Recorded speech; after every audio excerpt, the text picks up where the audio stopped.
बिस्मिल्लाहिर्रहमानिर्रहीम सल्लल्लाहु तआला अला मुहम्मद व अला आलिहि व सहबिहि व बारिक वसल्लम।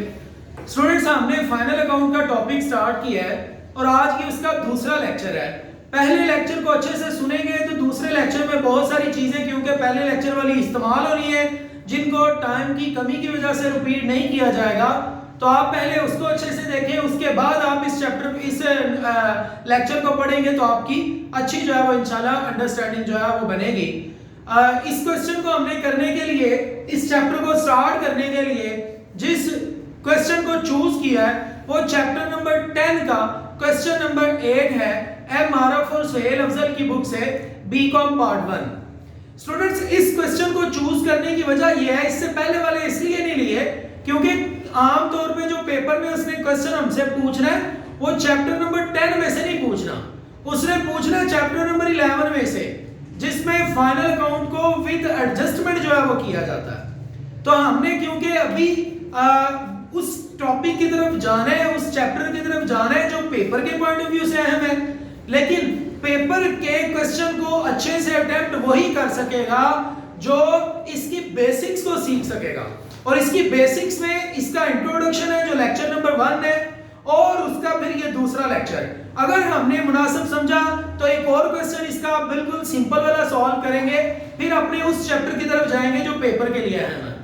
अभी फिलहाल हम बिल्कुल बेसिक सा क्वेश्चन करने जा रहे हैं जो हमारी बेस बनेगा चैप्टर नंबर 11 की, और वो चैप्टर पेपर के पॉइंट ऑफ व्यू से अहम है। तो इसलिए आप इस लेक्चर को भी जरूर देखें ताकि आपकी जो है वो पेपर के लिए क्वेश्चन की जो तैयारी है वो ज्यादा बेहतर हो सके और वो बुनियादी चीजें जो आपकी पहले क्लियर नहीं है वो क्लियर हो सके। तो अभी हम क्वेश्चन नंबर 8 को पढ़ लेते हैं। ये क्वेश्चन जो है फाइनल अकाउंट का, इसमें हमने दो चीजें जो है वो लेके चली हैं, एक trading profit and loss account है और एक जो है वो बैलेंस शीट है। जो trading profit and loss account है इसमें दो हिस्से हैं, एक है ट्रेडिंग अकाउंट और दूसरा है प्रॉफिट एंड लॉस अकाउंट। हमने लेक्चर नंबर 1 में ये पढ़ा था कि ट्रेडिंग अकाउंट के लिए दो चीजें चाहिए, डायरेक्ट एक्सपेंस और डायरेक्ट रेवेन्यू, जबकि प्रॉफिट एंड लॉस अकाउंट के लिए भी दो चीजें चाहिए, इनडायरेक्ट एक्सपेंस और इनडायरेक्ट रेवेन्यू। और जो बैलेंस शीट है उसके लिए दो चीजें चाहिए, एक एसेट्स और एक लायबिलिटी। तो ये सारी चीजें जो है उसने जहां पर हमें दी होती हैं उस क्वेश्चन के उस हिस्से को कहा जाता है कि ये जनाब हमारा ट्रायल बैलेंस है। ट्रायल बैलेंस में वो तमाम चीजों को हमें देता है, उस ट्रायल बैलेंस की मदद से फिर हमने अपना ये क्वेश्चन करना होता है। तो आप जब भी क्वेश्चन को स्टार्ट करेंगे तो जनाब अली हमने पहले अपने उस गिवन क्वेश्चन को पढ़ लेना है, हमने उस ट्रायल बैलेंस को अच्छे से पढ़ लेना है कि उसमें कौन कौन सी चीज उसने दी हुई है, और क्वेश्चन करते हुए फिर उनको जो है वो हमने एंटरटेन करना। तो मैं भी पहले जो है वो क्वेश्चन की रीडिंग कर रहा हूं और आपको बता रहा हूं कि हमारे पास उसने क्या क्या दिया है। Question number 8 chapter number 10 MRF और सुहेल अफजल की बुक बीकॉम पार्ट 1।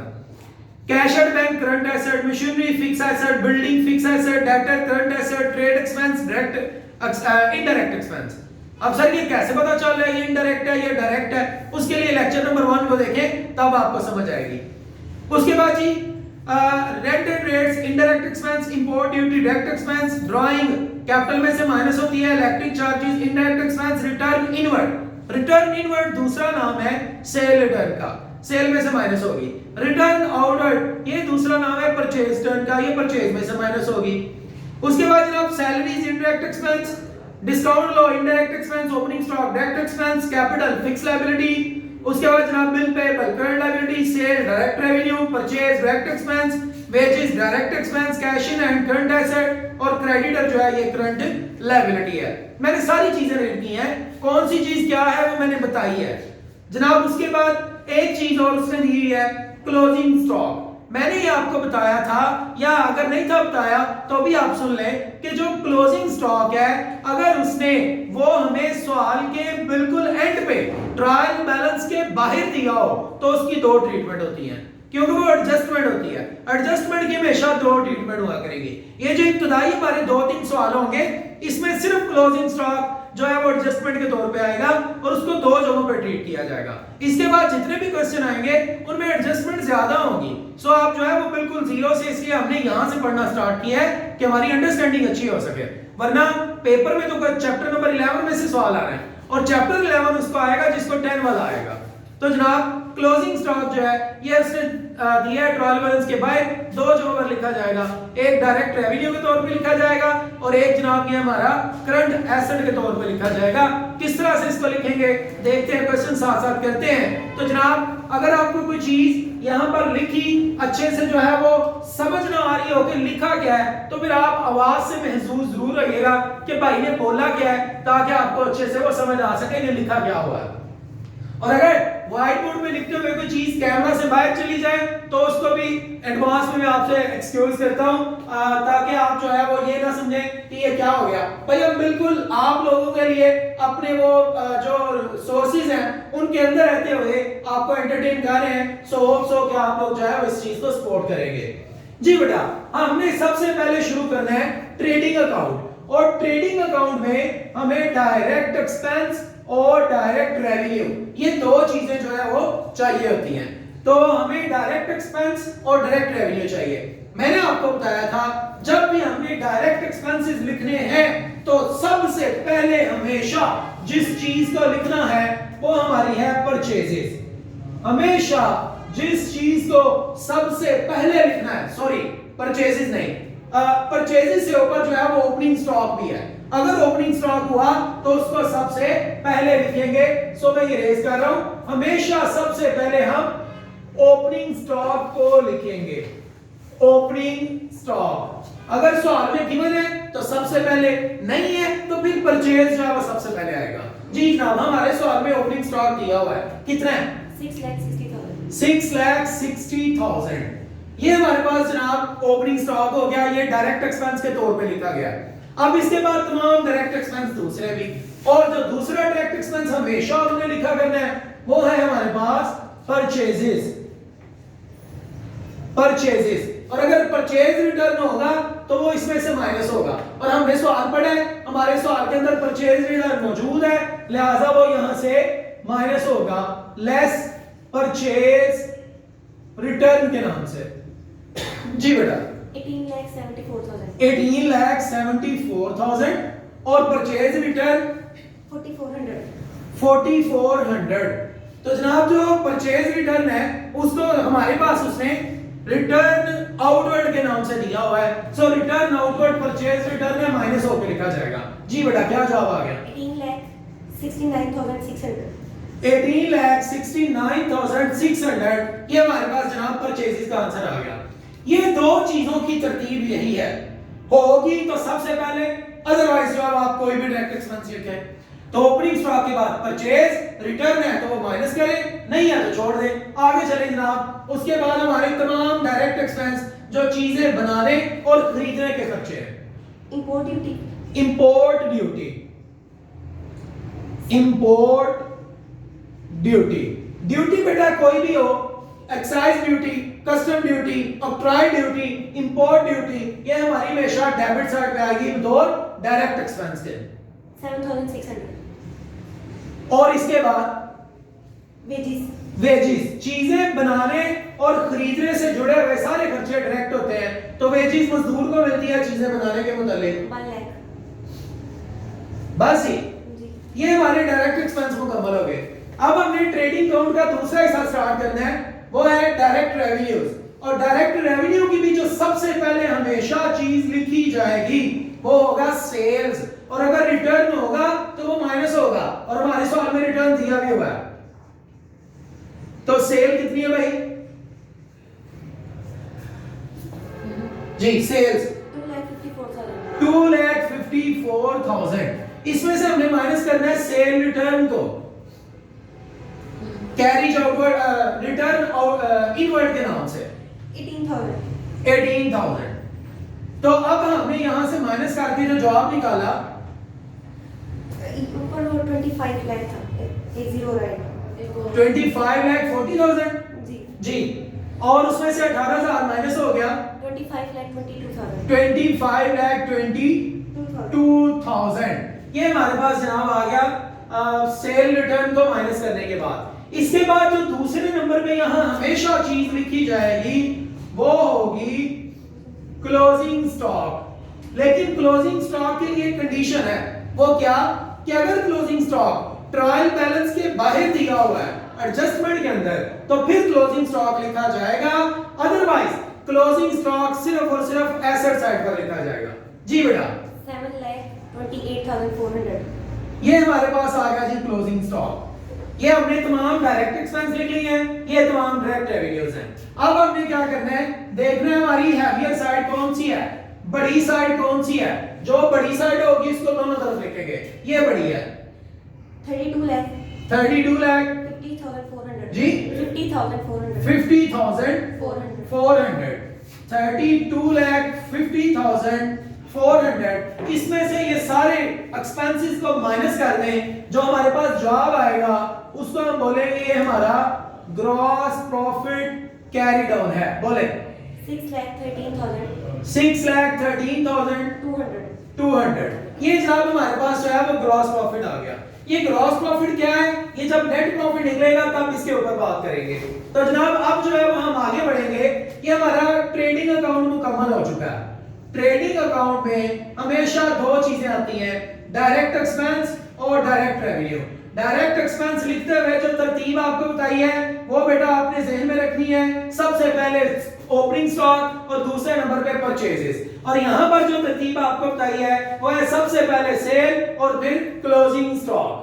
तो ग्रॉस प्रॉफिट हम लिख चुके हैं। ग्रॉस प्रॉफिट जो है वो जो बड़ी साइड होती है उसको दोनों साइड पर लिखते हैं, छोटी उसमें से माइनस करते हैं और जो आपको छोटी साइड पर ही लिखा जाता है। ये यहाँ ट्रेडिंग अकाउंट मुकम्मल हुआ। जब बारी आई प्रॉफिट एंड लॉस अकाउंट की तो प्रॉफिट एंड लॉस अकाउंट को शुरू करने से पहले हमने ग्रॉस प्रॉफिट को वापस जो है वो रेवेन्यू वाली साइड पर लेके आना है। क्यों लेके आना है रेवेन्यू वाली साइड पे, क्योंकि ग्रॉस प्रॉफिट आया ही रेवेन्यू वाली साइड की वजह से था।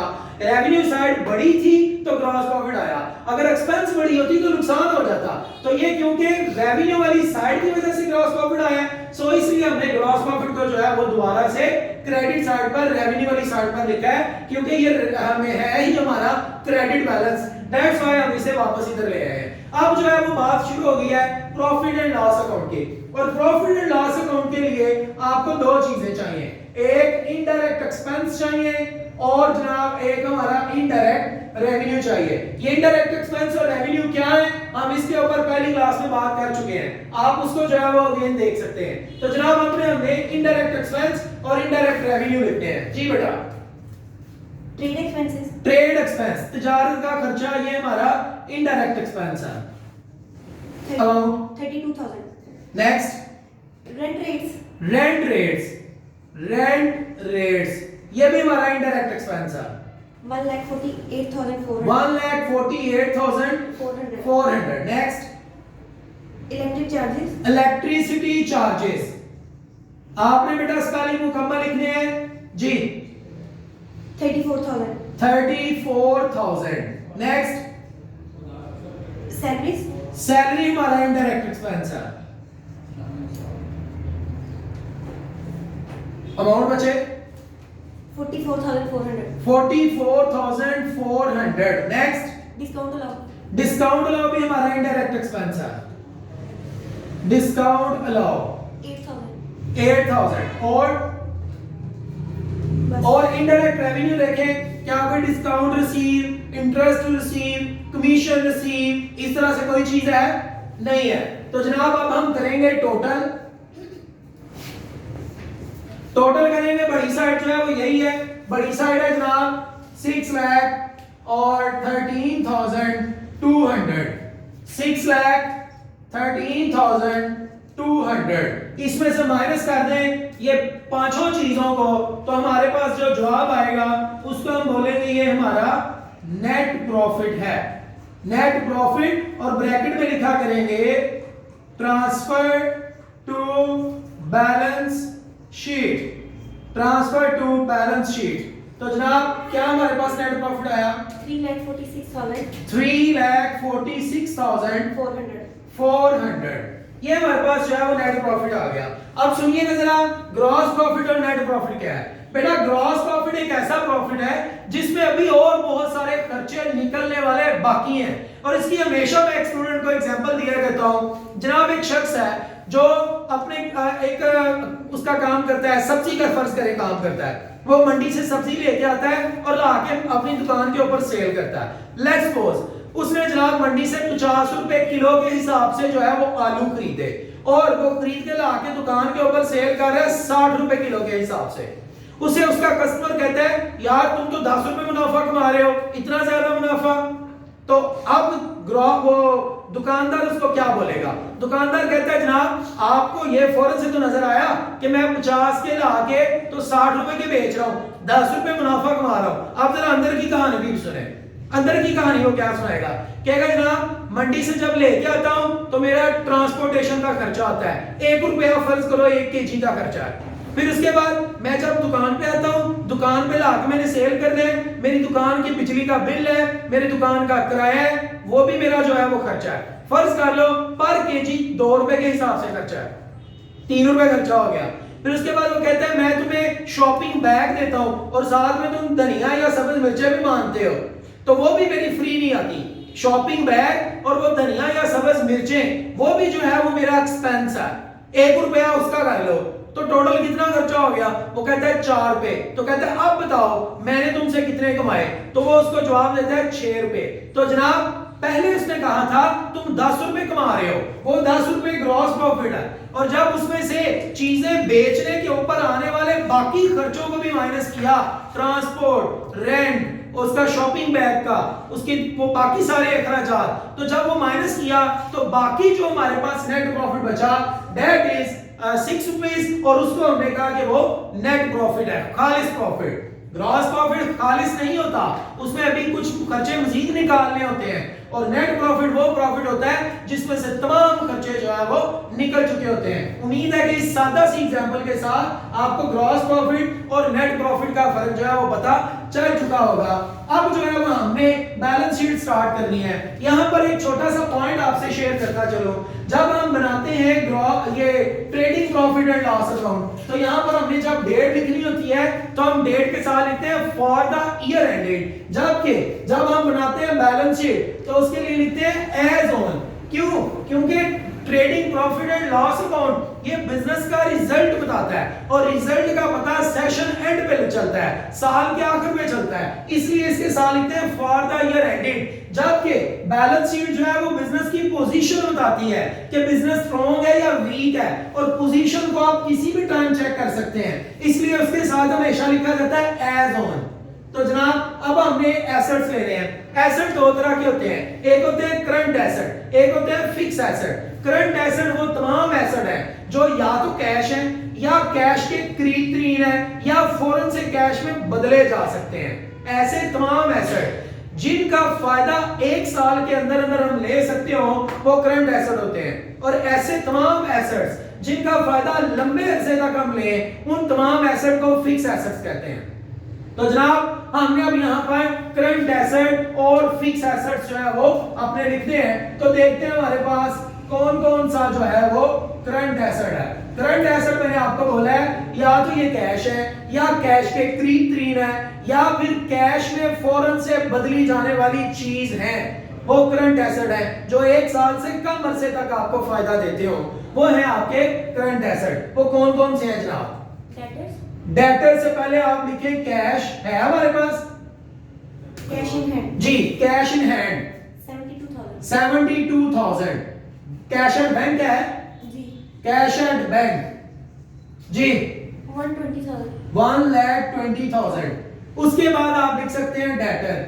डेटर वो लोग जिनसे हमने पैसे लेने हो वो हमारे एसेट होते हैं 2,80,000। उसके बाद क्लोजिंग स्टॉक, मैंने आपको बताया था कि जो चीज आपके ट्रायल बैलेंस से बाहर दी हो उसको हम कहते हैं एडजस्टमेंट, और एडजस्टमेंट के 2 इफेक्ट होते हैं। क्लोजिंग स्टॉक ट्रायल बैलेंस के बाहर था, इसलिए यहां पर ये डायरेक्ट रेवेन्यू वाली साइड पर भी लिखा जा रहा है, और अब करंट एसेट के तौर पे भी लिखा जाएगा क्लोजिंग स्टॉक। जी मेरे भैया वो है 7,68,000 28,400। और जी, और करंट एसेट कोई भी नहीं है अगर, तो हम जो है वो दूसरी हेडिंग देंगे फिक्स एसेट्स की। फिक्स एसेट्स वो एसेट जो लंबे अरसे तक आपको फायदा दें, जिसमें बिल्डिंग, लैंड, मशीनरी, फर्नीचर, ये सारी चीजें शामिल है। तो कौन कौन सी है वो? मशीनरी। मशीनरी बेटा 3,70,000 और बिल्डिंग जी 7,50,000 और हमारे पास कोई भी नहीं है, तो अब आ जाए लायबिलिटी वाली साइड पे। लायबिलिटी में हमने सबसे पहले जो लायबिलिटी लेनी है वो करंट लायबिलिटी ही है। करंट लायबिलिटी जनाब क्या होती है? ऐसी तमाम जिम्मेदारियां, ऐसे तमाम कर्जे जो हमने एक साल के अंदर अंदर अदा कर देने हो, उनको हम कहते हैं ये करंट लायबिलिटीज है। तो जनाब करंट लायबिलिटी हमारे पास वो छोटे छोटे कर्जे हैं जो एक साल के अंदर अंदर अदा करने हैं। उसमें डेटर है, सॉरी क्रेडिटर है। क्रेडिटर वो लोग होते हैं जिनको हमने पैसे देने हो। लोन है, बैंक से अगर आपने कोई कर्जा वगैरह लिया हुआ है। जी मेरे बेटा, क्रेडिटर वो लोग जिनको पैसे देने हैं। 4 लाख। और जी लोन है कोई, बैंक लोन नहीं है अगर, तो जनाब हम जो है वो फिक्स लायबिलिटी की तरफ चले जाएंगे। फिक्स लायबिलिटी, फिक्स लायबिलिटी उस लायबिलिटी को कहते हैं जो बिजनेस ने पैसे तो वापस करने हैं लेकिन लंबे अरसे बाद, और जो पैसे लंबे अरसे बाद वापस करने हैं वो फिक्स लायबिलिटी है। बिजनेस में सब लोगों को जल्दी पैसे वापस करने होते हैं, सिर्फ मालिक को जल्दी पैसे वापस नहीं करने होते। तो मालिक जो है उसका दिया हुआ पैसा बिजनेस के ऊपर एक लायबिलिटी है और उस लायबिलिटी का नाम है कैपिटल। जी मेरे बेटा 14 लाख। 14 लाख रुपया कैपिटल है। इसमें ऐड करना है क्या चीज? नेट प्रॉफिट, क्योंकि जो नफा कमाया है ये बिजनेस के मालिक का हक है, इसलिए हम इसमें ऐड करेंगे। और वैसे भी हमने यहाँ लिखा है ट्रांसफर टू बैलेंस शीट, तो उसको यहाँ लाके हमने ऐड कर देना है, ऐड नेट प्रॉफिट। और नेट प्रॉफिट हमारे पास था 3,46,400 ले जनाब। और हमने इसमें से माइनस करना है। क्या चीज माइनस करनी है? ड्राइंग, क्योंकि ड्राइंग वो पैसे होते हैं जो मालिक ने जाती इस्तेमाल के लिए कारोबार से निकाले हो। तो जब मालिक जाती इस्तेमाल के लिए पैसे कारोबार से निकाले तो उसके अपने दिए हुए जो कैपिटल है उसमें कमी हो जाती है, इसलिए कैपिटल में से ड्राइंग को हमेशा क्या किया जाएगा? माइनस किया जाएगा। जनाब कितनी है ड्राइंग?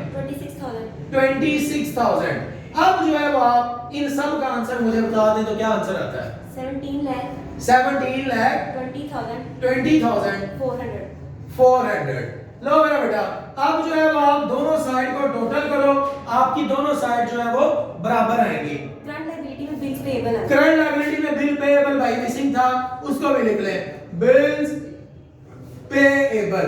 बिल पेएबल भी करंट लायबिलिटी है। चैप्टर नंबर हम जो है वो 6 के अंदर पढ़ चुके हुए हैं। कितनी है current liability bill payable? 2 lakh. अब जनाब आप टोटल करें तो आपकी बैलेंस शीट की दोनों साइड जो है वो बराबर आएंगी। ये वो सवाल है जो पेपर में बैठे बैठे आपको बता देगा कि भाई आपने मुझे सही किया या गलत किया है। तो होप सो कि आज के क्वेश्चन के अंदर जो चीजें हमने सीखी हैं वो आपको कुछ अंडरस्टैंड हुई होगी।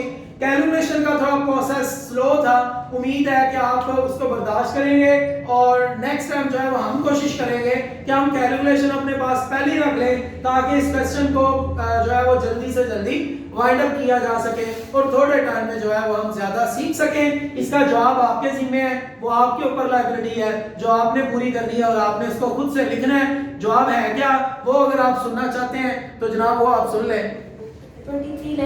23 लाख 20,400। जो भी जवाब है जनाब ये आपने लिख लेना है। उम्मीद है कि आपको आज का क्वेश्चन जो है वो समझ आया होगा। कोई चीज नहीं समझ आई तो आप जो है मुझसे व्हाट्सएप पर रब्ता कर सकते हैं या फिर जो है वो आप कमेंट्स के जरिए से पूछ सकते हैं। आफ्ताब अत्तारी ऑफिशियल के साथ जुड़े रहें। Thank you so much.